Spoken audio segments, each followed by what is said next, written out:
Wanted, young men to rebuild Western civilization. Must be unafraid of pain, blisters, intellectual rigor, and a lifetime of long shifts with swords and shovels, digging ditches, repelling invaders, and reading stacks of books taller than their fathers. Must be impervious to manipulative women of all sorts, giggling virgins, cyber skanks, and even full cauldrons of Karens or hand-wringing clergy, but always seeking to hear and heed the words of Lady Wisdom. Immune to the leadership of hypocrites and LARPing online masculinitods, unaffected by abusive authorities, petty professors, and all brokers of official respectability. Willing to hoist the Jolly Roger and Johnny Cash's favorite finger whenever faced with idolatry. Long-suffering joy and determination required. Must be willing to dwell among the tombs and graves of the long dead, seeking truths that cannot die. Exhaustion guaranteed. Conflict guaranteed. Mortality guaranteed. New St. Andrews College. Liberal arts for the undaunted.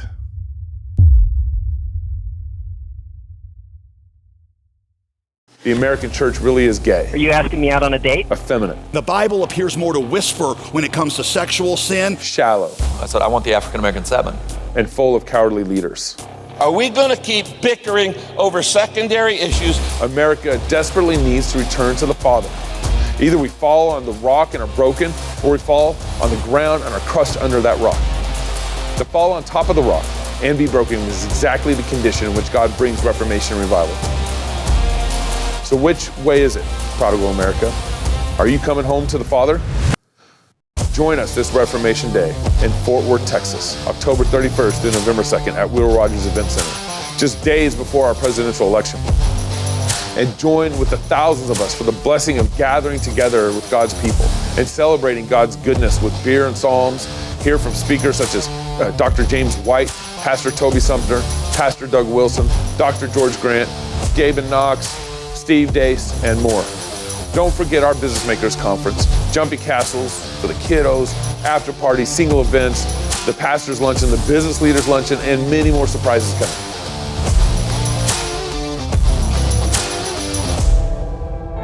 America has squandered her inheritance far too long. It's time she repents and returns home to her Father.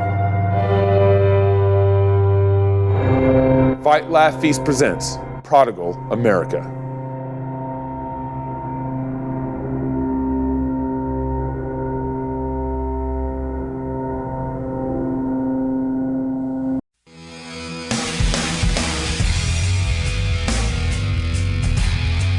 Hello!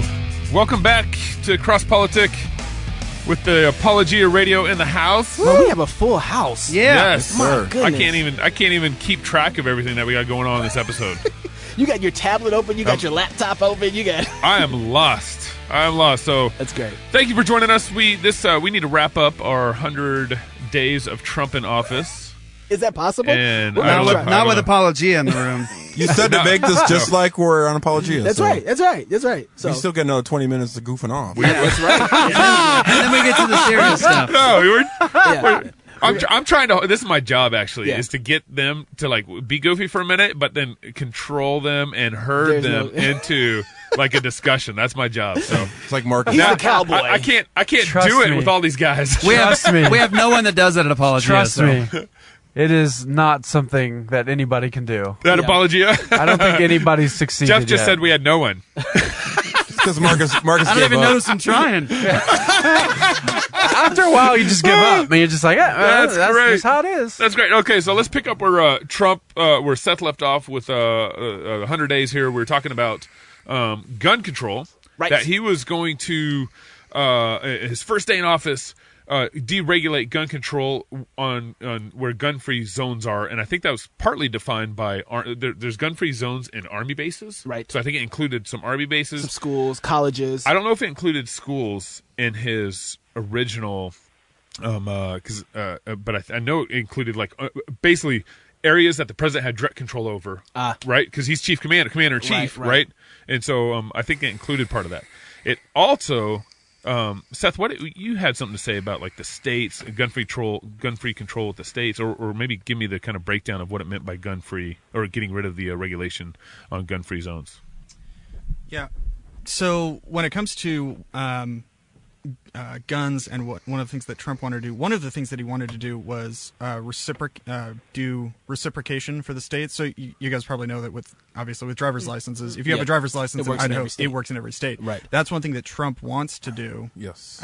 With concealed carry permits, which I am actually not a fan of because I think it's unconstitutional. I agree. Why? I agree. I have one in my pocket. A gun? Oh. No, I feel naked with Marcus, it. Marcus knows where that's going. I got to Why, conceal Marcus? carry. Why is that a problem? Because each state's law has to be independent, right? Yeah, it's a 10th Amendment issue, basically. Like I'm full. I mean, I don't think states should even have concealed carry laws. I think you preach it, boy, preach it. You're gonna get an organ in a second. Keep playing with me. Yeah, I don't think the state really has any right to regulate guns at all. That's funny. Come to Arizona. Come to Arizona. We have constitutional carry. That's like that's So like, do we. We in Idaho, we have it now. That's like when someone in the church says, "Hey, we should do this on Sunday mornings," and then somebody pulls out the confession, and you're like, "Oh, okay." Marcus was pretty excited about I was Trump. like, "Oh, that sounds like a great idea," and then you pull out the constitution. Oh, yeah, that's right. okay, States' well, rights. We have that thing. Because remember, the federal government shall make no law regarding. Yeah. Right? Guess no fancy license Can you church give service. Seth back the mic? All right, here you go. There we go. So yeah, I mean that's actually a good point. What Gabe was saying is it says that Congress shall make no law. I mean that's a First Amendment thing, but yeah, when it comes to the 10th Amendment, basically anything that's not explicitly written out in the Constitution as a federal government power is left to the states, and that would include even things like the definition of marriage, which we're all Bible believers, so we know what the definition should be, but according to the Constitution, the states get to decide what that is. Yeah.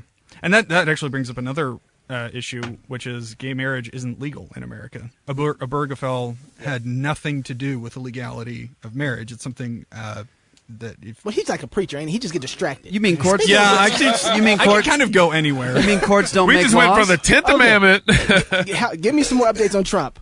Oh, right, yes.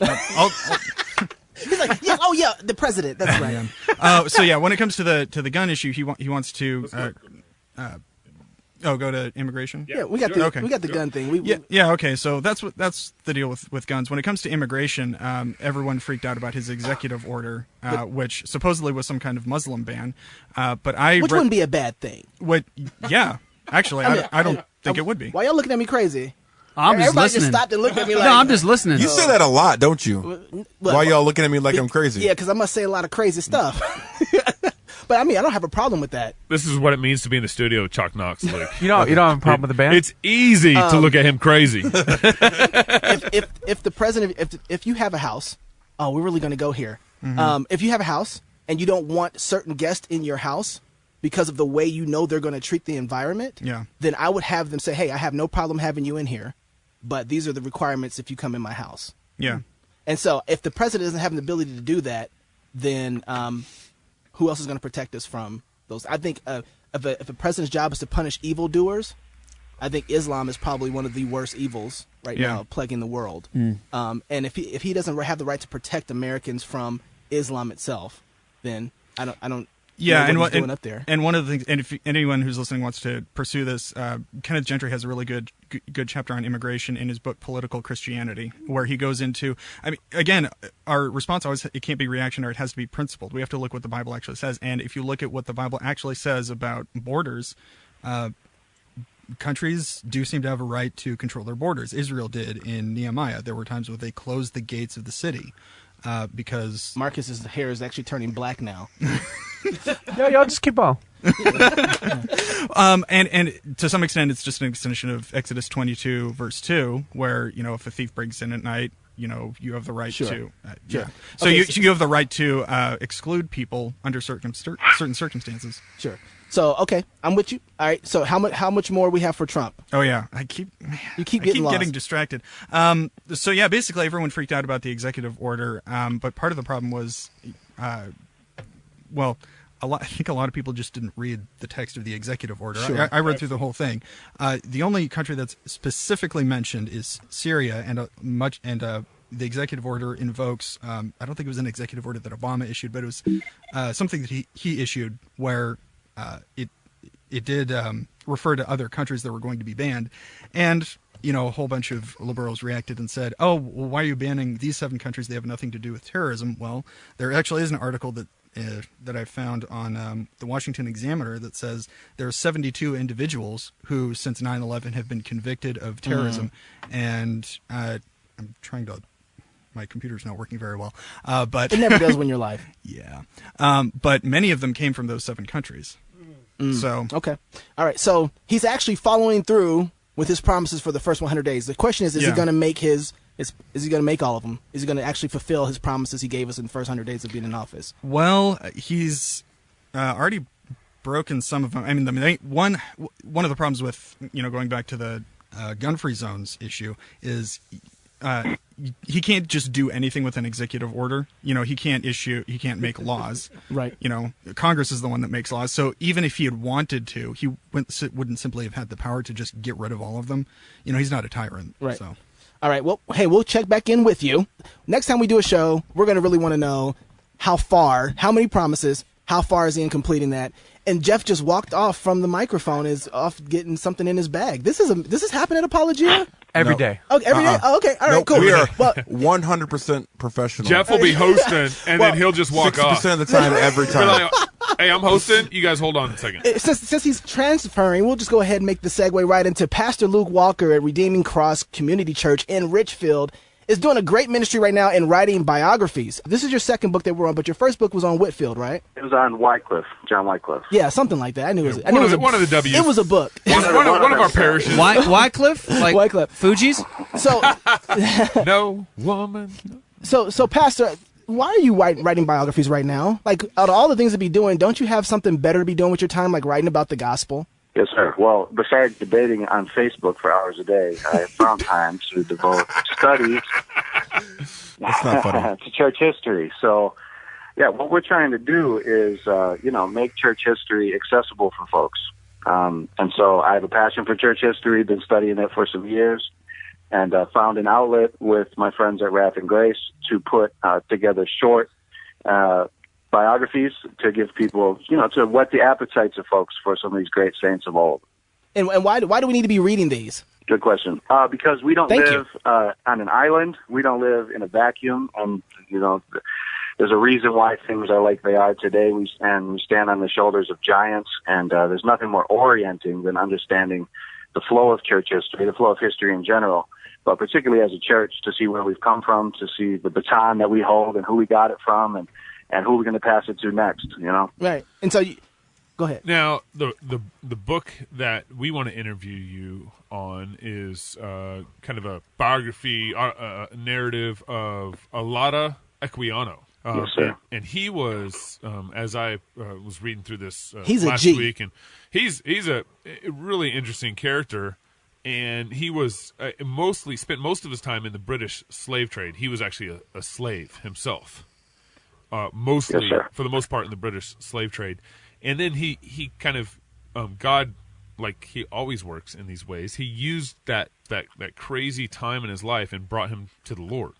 So through the slave trade, he became a Christian. And then through that, he basically kind of eventually jumped into some sort of ministry and influencing politics in Great Britain and so forth. Why did you decide to pick Olaudah Equiano to write a biography on? Yeah, great question. So, the way this all started was I've been preaching biographies at my church for a few years. So I preached a reformer around Reformation Day, and then we started preaching, a reformed believer of color every February. So I preached Olaudah Equiano last year. I read his biography like 4 years ago, and when I read it, I just knew that it's something that I wanted to teach my children. My children would read this, but I also wanted the church at large to be exposed to, what the Lord did through him. And I specifically, my main burden in Equiano is, sort of an apologetic in a way, to highlight the fact that these early abolitionists were reformed, they were Calvinistic, right? And they were capitalists, free market capitalists, and so that was very intriguing to me And so I wanted to put him on display. Besides that, he's just a really interesting dude, and really impressed by him. So that's how we decided to do that. So how does this happen? A guy a slave in the slave trade becomes a Christian and then becomes a Calvinist. I mean, Jeff Durbin's not even Presbyterian, and he's here in America. No, basically, to get at my question, how does someone become, be in the slave trade, not have any books, not have any good biblical teaching, and yet still end up with this rich theology? Certainly. So, he was converted through the ministry of Calvinistic Methodists. So he was exposed to Calvinism, in his conversion.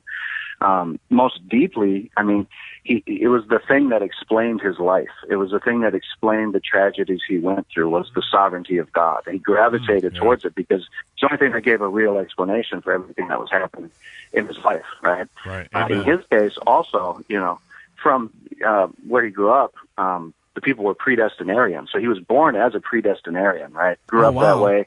And so in his case, it's very interesting, sort of a theological coming of age when he became a Reformed Calvinist, right? And they were kind of, he basically grew up predestinarian, meaning that there was some sort of, mystic predestinarian that he just grew up in. It was disconnected from theology. Yeah. Oh, yep. Okay. Because I was thinking that has something to do with, predestination. Yeah. No, mystical, stars in the sky. Thanks for explaining that to me, Gabe. Sort of. It's more complicated than that. He believed that his people had some sort of connection with Israel, right? They practiced circumcision, they practiced washings, and I think the predestinarian tendencies probably he would link with some sort of distant connection with the children of Israel. That's a whole interesting topic in itself. Yeah, some sort of but in his case, there were so many forces. It was just inescapable for him that he was going to be someone who affirmed the sovereignty of God in all things. Right. It's Black History Month. If no one noticed. February. And one of the things that I think, you have a ministry out there that I think is involved in reaching Black culture. You do a lot of ministry to the Black Israel Hebrewites. Did I say right? Israelites. Yeah. Also. I like that, actually. I like that. That's the good. Hebrewites, yeah. That's a new thing. One of the things that they always complain about is that, and actually not just them, but Islam too, a lot of Nation of Islam people that are out there, is that, why would you embrace a religion that enslaved you? And somebody, we are looking on this side of it who haven't been enslaved. How much more with somebody who actually was enslaved by someone, has been lied to so many times about, how he's going to get his freedom, treated horribly. Saved up his money to try and purchase freedom, only to almost lose that. What is it that brings him to the point where he's like, no, this is a true God, even though my captors are not honoring it the way they should? Yeah, definitely. It's just one of those wonders of the gospel that just proves it all the more that so many slaves were able to see through the false profession of their wicked masters, and they were able to see deeper into Christianity than their masters. Right? Ouch! Yeah. So, you want to say that more graciously? No, it needs to be said. That was great. That was great. Awesome. Yeah. Go ahead, preach, so, Pastor. That's just the power. That's the power of the gospel in and of itself. Now, if Christianity is true, then it's and if the devil is real and all these things, then naturally you know that he would war against it and use many false professions to blaspheme the name of Christ among the nations. It's not surprising that they're professing Christians that did such wicked things. If Christianity is real, if the devil's real, right? So it's not surprising. But the thing of it is that it was such a plain, like when you square the way the slave traders who professed to be Christians acted with Christianity itself, the biblical sources, there's absolutely no lineup, right? They were clearly not Christian, right? So the ironic thing for someone like a Hebrew Israelite or, Nation of Islam or whatever, just someone who is Muslim, is that, these early abolitionists, what they believed was that, those who were kidnapping West Africans and selling them into the hands of white men were Muslims. Yeah. So these early abolitionists believed that Islam was running the slave trade in West Africa, right? They saw Islam as something that was unable to jump the hurdle of slavery, while they looked at biblical New Testament Christianity as the only force that could truly overpower this evil, right? So for them, it was just natural. This also goes back to his view of the sovereignty of God, right? Yeah. I mean, if he becomes a Christian through Christians who are professing in name but not in their actions, and he comes to believe in this sovereign God who's over everything, who is loving, who's forgiving, who deals with evil in the world, then that's also part of the reason why he can come to Christ through people who confess to be Christians but aren't Christians, because he sees the true God through it all. Yeah. Luke, too, before you go, we're about to wrap up, and I want to just get this question out. One of the things that, we had Vodi Bakum on, you posed a question, and I actually want to pose that question to you. I didn't get a chance to ask him, I'm sorry, but I asked on Facebook, hey, what's some questions you might have for Vodi? And you asked, and I want you to answer this, why is it that Christianity comes off as the white man's religion, but Islam comes off as the black man's religion? Great question. So you asked it. You asked it. That is a good question. I asked it. So I wanted to answer from Big V Man. But anyways, something happened, right, in the 20th century, in the Black Power movement, that favored Islam, right? The Nation of Islam, even into the 5% Nation. There's something happened there that's like, if you want to stick it to whitey, then you become Muslim, right? When all of that is simply just ignorance of the history of the whole thing. We could get into Muhammad himself, who was a white dude who had black slaves. We could get into just the history of Islam itself, which is steeped in slavery and that kind of hierarchy. And so, to me, the only way I can explain it is simply schemes of the evil one, right, to cloud the name of Christ, to try to work really hard so that people can't see the light of the gospel. We know he's doing that all the time. And so to me, in writing this biography, I'm working on my third one now, which is Lemuel Haynes, the Black Puritan, right? So we're even going to get deeper into the Islam question versus Christianity question, right, with these early black abolitionists. So to me, it's just an ignorance of history, right? There's things about Islam that are attractive to the flesh, right? Right. And Christianity, of course, is just repulsive to the flesh. It looks weak, right? You turn the other cheek versus Muhammad the Conqueror. So there's just aspects, I think, that play into it. It's a broad question. That's my stab at it, but in either case, that's the reality, I think, that it's seen that way. And so part of what we're trying to do is expose that. I want to take a stab at this before we let Luke go. I think part of the other problem is there's a really tremendous father hunger issue in the black community. And power is more attractive than sacrifice. And you have the power of the Islam God and the sacrifice of God our Father. And I think that's a big part of what's playing. I think Luke likes that whole lot. Hey, Luke, tell us where we can get your book at. Yep, so you can get all my books at wrathandgrace.com. We'll be pumping them out, Lord willing, one every few months for the foreseeable future. I'm looking forward to it, man. We look forward to having you on to talk about it a little more. When we come back, why is Apologia in the Cross Politics studio? We're going to find out. I have no idea. Confusing. Still trying to figure that out. That's what my schedule said. More Cross Politics when we come back.